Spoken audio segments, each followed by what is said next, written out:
Hello दोस्तों, कैसे हैं आप सभी। मेरा नाम है दिव्या वर्मा और आप सभी हैं मेरे साथ इंडिया के बेस्ट स्टडी चैनल पर, जिसका नाम है स्मार्ट स्टडी 101। दोस्तों, आज हम लोग बात करने जा रहे हैं बीए सेकेंड ईयर की ड्राइंग के बारे में।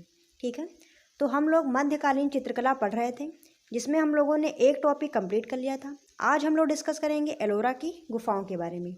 ये टॉपिक आपका काफ़ी इंपॉर्टेंट है, आप लोगों को इसे ध्यान से पढ़ना है। ठीक है, अगर दोस्तों आप लोगों को मेरी वीडियो पसंद आती है तो वीडियो को लाइक ज़रूर करें। ठीक है, और अगर आप लोगों को वीडियोस में कोई कमी लगती है, आप लोग चाहते हैं कुछ और ऐड करना, तो आप लोग कमेंट करके बता सकते हैं। एंड दोस्तों, आपने अगर पिछली वीडियोस अभी नहीं देखी हैं तो आपको चैनल पे सारी वीडियोस मिल जाएंगी, वहाँ से जाकर आप लोग सारी वीडियोस देख सकते हैं। चलिए दोस्तों, वीडियो को स्टार्ट करते हैं। मध्यकालीन चित्रकला। दोस्तों, हम लोग मध्यकालीन चित्रकला पढ़ रहे थे, जिसमें पूर्व मध्यकाल हम लोगों ने स्टार्ट किया था। ठीक है, चलिए आगे देखते हैं। तो मध्यकालीन चित्रकला में आपकी आती है एलोरा की गुफाएं, यानी कि राष्ट्रकूट चित्रकला। तो राष्ट्रकूट चित्रकला में हम लोगों को कौन कौन से टॉपिक पढ़ने हैं उनको एक बार देख लेते हैं। तो पहला टॉपिक आपका है नामकरण, दूसरा है गुफाओं की स्थिति, तीसरा है गुफाओं का विकास, चौथा है चित्र विवरण और पांचवा टॉपिक है गुफाओं की खोज। ठीक है, इन्हीं टॉपिक को वन बाय वन आगे हम लोग विस्तार में पढ़ेंगे। चलिए देखते हैं। गुफाओं का विकास।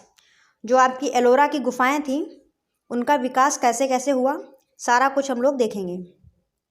एलोरा की सभी गुफाओं और स्मारकों का निर्माण हिंदू राजवंश जैसे राष्ट्रकूट वंश के समय के दौरान हुआ था। ठीक है, जो आपकी एलोरा की गुफाएं थीं, उनका जो निर्माण है वो राष्ट्रकूट वंश के समय हुआ था। ठीक है, इन गुफाओं के समूह को 5वीं से 11वीं शताब्दी के मध्य बनाया गया था। जो आपकी एलोरा की गुफाएं थीं, उनका निर्माण जो हुआ था वो 5वीं से 11वीं शताब्दी के मध्य हुआ था। नामकरण। यहाँ से प्राप्त एक शिलालेख के अनुसार इस स्थान का प्राचीन नाम एलापुर अंचल था। ये जो आपकी एलोरा की गुफाएं हैं, उसका प्राचीन नाम पहले क्या था? एलापुर अंचल। ठीक है, कालांतर में इसी एलापुर अंचल का नाम एलोरा व्यवहार में आने लगा। ठीक है, पहले एलापुर अंचल नाम था, फिर धीरे धीरे एलोरा नाम जो है वो व्यवहार में आने लगा और लोग इसे एलोरा की गुफाओं के नाम से पुकारने लगे। कुछ लोग भ्रांतिवश इन गुफाओं को बेरुल की गुफाएं कहते हैं। ठीक है, कुछ लोग भ्रांतिवश इन गुफाओं को बेरुल की गुफाएं कहते हैं। क्यों कहते हैं वो लोग ऐसा, तो आगे देखते हैं हम लोग।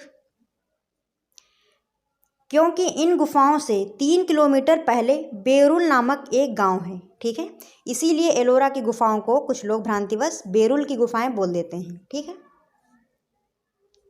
एलोरा गुफाओं की स्थिति। जो एलोरा की गुफाएं हैं वो कहाँ पर स्थित हैं? ठीक है, एलोरा की गुफाएं महाराष्ट्र राज्य में स्थित हैं। यह गुफाएं औरंगाबाद से 29 किलोमीटर तथा अजंता से 135 किलोमीटर की दूरी पर हैं। एलोरा बौद्ध, ब्राह्मण व जैन धर्म की पावन त्रिवेणी है।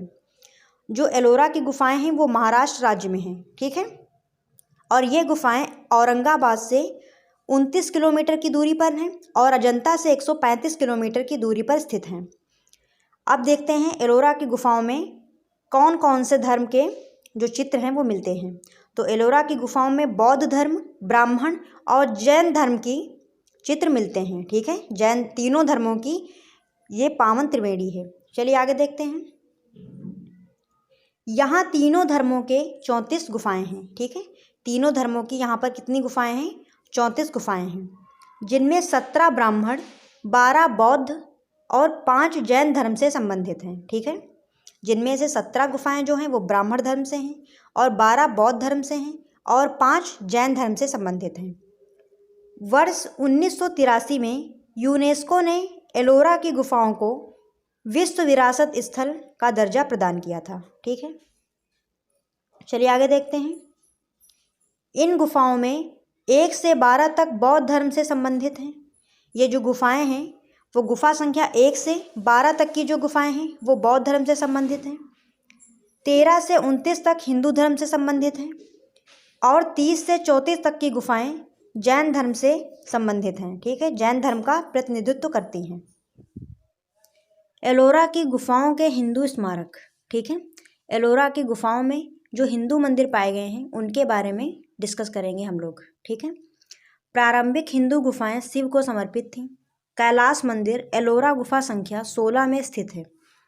जो कैलाश मंदिर है एलोरा का, वह गुफा संख्या 16 में स्थित है। यह भगवान शिव और कैलाश पर्वत पर आधारित है। जो कैलाश मंदिर है वो भगवान शिव पर और कैलाश पर्वत पर आधारित है। ठीक है, चलिए आगे देखते हैं। यह संपूर्ण मंदिर एक पहाड़ी चट्टान को काटकर एकात्मक शैली में बनाया गया है।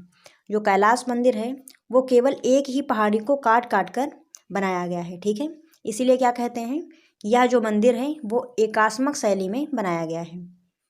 ठीक है, ये आप लोगों को ये ध्यान रखना है कि जो कैलाश मंदिर है वो एकात्मक शैली में बनाया गया है। इस शैल मंदिर को राष्ट्रकूट राजा कृष्ण प्रथम ने बनवाया था। जो यह मंदिर है कैलाश मंदिर, इसको किसने बनवाया था? राष्ट्रकूट राजा कृष्ण प्रथम ने। ठीक है, और कब बनवाया था? तो 757 से 883 तक। ठीक है, संपूर्ण मंदिर कैलाशपति शिव को समर्पित है। जो आपका मंदिर है वो कैलाश मंदिर जो है वो कैलाशपति शिव को समर्पित है। ठीक है, चलिए आगे देखते हैं। ऐसा कहा जाता है कि कैलाश के मूल चित्र सतह के ऊपर कई बार चित्रण कार्य हुआ है। ठीक है, मतलब कहने का तात्पर्य यह है कि जो कैलाश मंदिर है उसमें जो चित्र बने हुए हैं, ठीक है, उन्हीं चित्रों पर बार बार चित्रण कार्य हुआ है। कैलाश मंदिर के प्रमुख चित्र, अब कैलाश मंदिर में कुछ प्रमुख चित्र हैं, उनको एक बार देख लेते हैं। तो पहला चित्र है कमल पुष्प पत्र के अलंकारिक आलेखन में हस्ती आकृति। ठीक है, आगे देखते हैं। दूसरा चित्र कौन सा है? नटराज की एक आकर्षक चतुरा मुद्रा, लक्ष्मी नारायण गरुड़ पर सवारी करते हुए। ठीक है, ये चित्र संख्या 62 का चित्र है। फिर अगला कौन सा है? बादलों में विचरते विद्याधर। और नेक्स्ट आपका चित्र है युद्ध दृश्य चित्र। ठीक है, जो संख्या कितनी है इसकी? 61। चलिए आगे देखते हैं। एलोरा की गुफाओं के बौद्ध स्मारक, जो एलोरा की गुफाएं हैं उनमें जो बौद्ध मंदिर पाए गए हैं उनके बारे में यहाँ पर बताया जाएगा। यह स्मारक एलोरा गुफा के दक्षिण पूर्व में स्थित है। ठीक है, जो बौद्ध स्मारक हैं वो एलोरा गुफा के दक्षिण और पूर्व में स्थित हैं। इन गुफाओं में मठ, तीर्थ स्थल हैं जिनमें बोधिसत्व और बुद्ध की नक्काशी शामिल है। जो बौद्ध स्मारक हैं उनमें मठों का निर्माण हुआ है, तीर्थ स्थलों का निर्माण हुआ है, और जो बुद्ध जी हैं, ठीक है, उनके चित्र वहाँ पर हैं, उन्हीं की नक्काशी वहाँ पर बनाई गई है। चलिए आगे देखते हैं। एलोरा गुफा के स्तूप हॉल के अंदर एक उपदेश मुद्रा में आराम करते हुए भगवान बुद्ध की 15 फीट की मूर्ति है।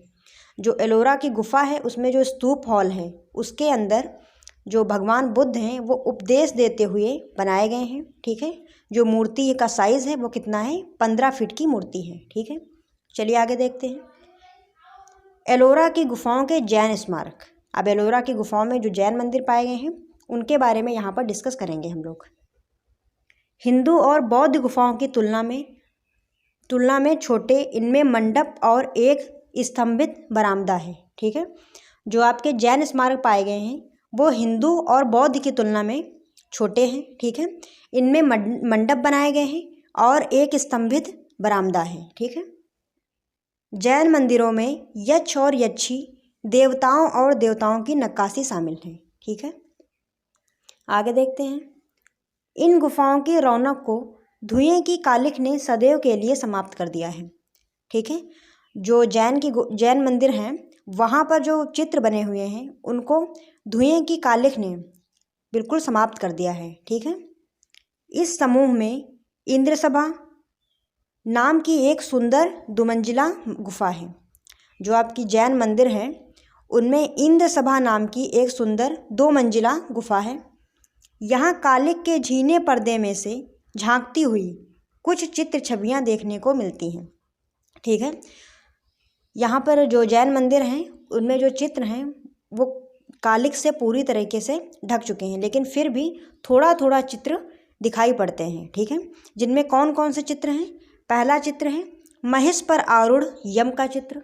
ठीक है, और फिर और कौन से चित्र हैं? कल्प सूत्रों से संबंधित कथाओं का चित्रण हुआ है यहाँ पर।